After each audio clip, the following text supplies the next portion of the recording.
날마다 나를 살리는 큐티 이성호 목사입니다. 오늘 큐티 본문은 예레미야 49장 7절에서 22절까지입니다.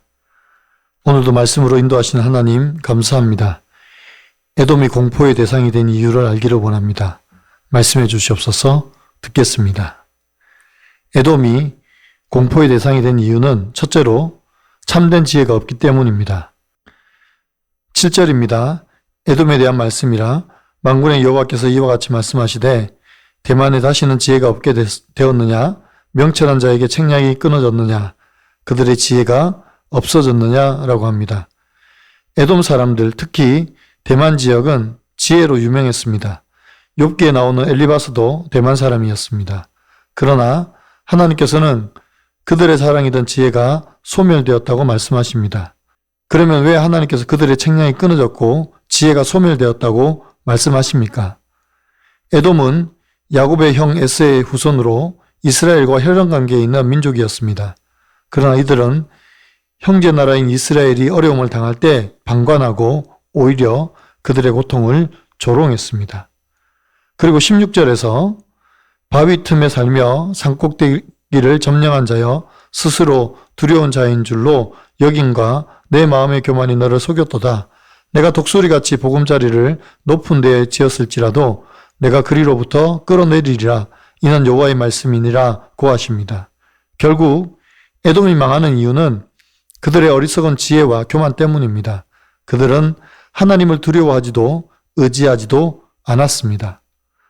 잠언 1장 7절에서 지혜의 근본은 하나님을 경외하는 것이라고 했습니다. 그러나 에돔은 하나님을 경외함이 없었습니다. 그래서 그들의 교만한 지혜는 파멸의 씨앗이 된 것입니다. 성도에게 있어서 참된 지혜는 자기가 완전히 부패한 사람이라는 것을 인정하고 하나님 앞에 긍휼을 구하는 것입니다. 나의 연약함을 고백하고 하나님의 은혜를 구하는 것입니다. 이것이 하나님을 경외하는 참된 지혜입니다. 적용 질문입니다. 나는 하나님의 지혜에 따라 삽니까? 아니면 내 판단과 지식을 의지합니까? 나는 전적으로 타락한 사람이라는 것을 인정하는 것이 참된 지혜라는 사실을 알고 있습니까? 그래서 긍휼과 은혜가 필요함을 믿습니까? 에돔이 공포의 대상이 된 이유는 둘째로 철저한 멸망의 본보기가 되기 때문입니다. 17절과 18절입니다. 에돔이 공포의 대상이 되리니 그리고 지나는 자마다 놀라며 그 모든 재앙으로 말미암아 탄식하리로다. 여호와께서 말씀하시니라. 소돔과 고모라와 그 이웃 성읍들이 멸망한 것 같이 거기에 사는 사람이 없으며 그 가운데 머물러 살 사람이 아무도 없으리라 고합니다. 하나님께서 에돔이 공포의 대상이 된다고 하십니다. 그 이유는 에돔의 멸망을 보고 지나가는 자마다 놀라고 탄식한다고 합니다. 얼마나 그 심판이 무서우면 지나가는 사람이 놀라고 그 재앙으로 말미암아 탄식을 하겠습니까? 우리도 간혹 뉴스나 매스컴에서 사고로 혹은 재앙으로 수많은 사람들이 죽어가는 일들을 보게 됩니다. 얼마 전에도 홍콩에서 일어난 화재로 인하여서 수백 명의 사람들이 죽고 실종되는 일이 있었습니다. 그때 우리의 마음은 어떻습니까? 안타까운 마음도 있지만 화재의 무서움과 공포, 인간의 어리석음에 대한 탄식이 있지 않았습니까? 이처럼 에돔의 멸망을 본 사람들이 공포와 두려움뿐만 아니라 그들의 재앙으로 인하 탄식이 절로 나오는 것입니다. 19절에서 22절을 보면 사자가 요단강의 깊은 숲에서 나타나듯이 그가 와서 견고한 처소를 칠 것이라고 합니다. 이 말씀은 하나님께서 직접 이 심판의 집행자가 되셔서 심판을 이행하실 것이라는 말씀입니다. 견고한 처소를 치고 그들을 거기서 쫓아내신다고 합니다. 그리고 양떼의 어린 것들을 끌고 다니며 괴롭히고 그 처소를 황폐하게 하신답니다. 이 심판이 얼마나 장엄하면 그들이 넘어지는 소리에 땅이 진동하고 그 부르짖는 소리는 홍해에 들리며 원수가 독수리처럼 날아와서 그 날개를 펴면 에돔의 용사들의 마음이 진통하는 여인같이 될 것이라고 합니다. 장엄하고 피할 수 없는 하나님의 심판을 묘사하고 있습니다. 이처럼 하나님께서 에돔의 멸망이 공포의 대상인 것을 보여주십니다. 아무리 견고한 에돔이라고 할지라도 하나님의 심판 앞에서는 완전히 망한다는 것을 우리에게 보여주십니다. 적용 질문입니다. 나는 에돔의 멸망을 보고 생각하는 것이 무엇입니까? 어떻게 살겠다고 다짐하십니까? 나는 하나님을 피난처로 삼고 살아갑니까? 아니면 내 안전을 다른 데 두고 살아갑니까? 오늘 큐티의 묵상 간증은 내가 의지하던 지혜라는 제목의 한 성도님의 묵상 간증입니다. 결혼식을 준비하며 전셋집을 구하려고 대출을 알아볼 때입니다. 대출을 받으려면 배우자의 동의가 필요하다고 해서 혼인신고를 먼저 했습니다. 여자친구는 제 결정을 찝찝하게 여겼지만 저의 완강한 태도에 마지못해 동의했습니다. 저는 그렇게 제 방법대로 전셋집을 얻어 결혼 생활을 시작했습니다. 그때는 그것이 제 욕심으로 한 그릇된 판단임을 알지 못했습니다. 그 후 저는 전세 대출이라는 경제적 부담감에 돈을 벌어보려고 아내 몰래 주식을 했습니다. 주식에 대해 아무것도 모르고 그저 돈을 쉽게 벌 수 있지 않을까 하는 생각에 시작한 것입니다.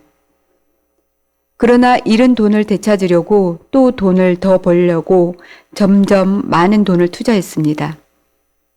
그러다 저는 결국 큰 돈을 잃고 나서야 주식에서 손을 뗄 수 있었습니다. 내 지혜로 주식 투기에 성공할 수 있으리라 생각하며 욕심을 부리다가 망하게 된 것입니다. 이렇게 저는 중요한 문제 앞에서 내 생각으로 결정할 때가 많았습니다. 어릴 때부터 교회 다녔지만 자기 지혜를 의지하던 에돔처럼 나 자신을 가장 옳게 여겼기 때문입니다. 이런 제 마음의 교만이 저를 속였고 높은 데 보금자리를 지은 저를 주께서 끌어내리신 것입니다. 지금은 형편에 맞지 않는 전세 대출로 오랜 기간 부담감을 안고 살아온 것이 저의 잘못된 선택에 따른 결과임을 인정합니다. 곤란한 상황에서도 하나님을 의지하지 않고 내 생각과 세상 방법대로 살아온 것을 회개합니다. 앞으로는 내 생각만 옳다는 고집을 내려놓고 믿음의 공동체에 물으며 말씀의 인도함을 받길 소망합니다. 저의 적용은 경제적인 문제를 내 생각대로 결정하지 않고 큐티하며 교회 공동체에 묻겠습니다. 교회 소그룹 지체들에게 저의 지혜를 의지하다가 망한 일을 나누겠습니다. 입니다. 사랑하는 성도 여러분, 에돔은 한때 강력했지만 교만과 불순종으로 인해 공포의 대상, 멸망의 상징이 되었습니다. 그리고 그들의 지혜는 하나님을 두려워하지 않는 어리석은 지혜였습니다. 그래서 하나님께서 에돔의 멸망을 우리에게 본보기로 보여주고 계십니다. 또 얼마나 하나님의 심판이 장엄하며 피할 수 없는 것인지도 알려주십니다. 그럼에도 불구하고 우리를 사랑하신 하나님께서 우리에게 자기 아들 예수 그리스도를 보내주셔서 우리를 심판과 멸망 가운데서 건져 주셨습니다. 그분은 우리의 교만과 죄를 위해 십자가에서 죽으시고 부활하셨습니다. 우리가 겸손히 하나님 앞에 무릎 꿇고 회개할 때 하나님은 우리를 용서하시고 회복시켜 주십니다. 에돔처럼 교만하여 멸망의 길을 가지 말고 겸손히 하나님을 경외하며 그분의 뜻대로 살아가는 저와 여러분의 삶이 되기를 간절히 소망합니다. 기도드립니다. 사랑하는 주님, 에돔의 멸망을 통해 교만의 위험성과 하나님을 경외하는 지혜의 소중함을 깨닫게 하심에 감사드립니다. 우리도 때로는 에돔처럼 세상의 지식과 경험을 의지하며 교만해질 때가 있었습니다.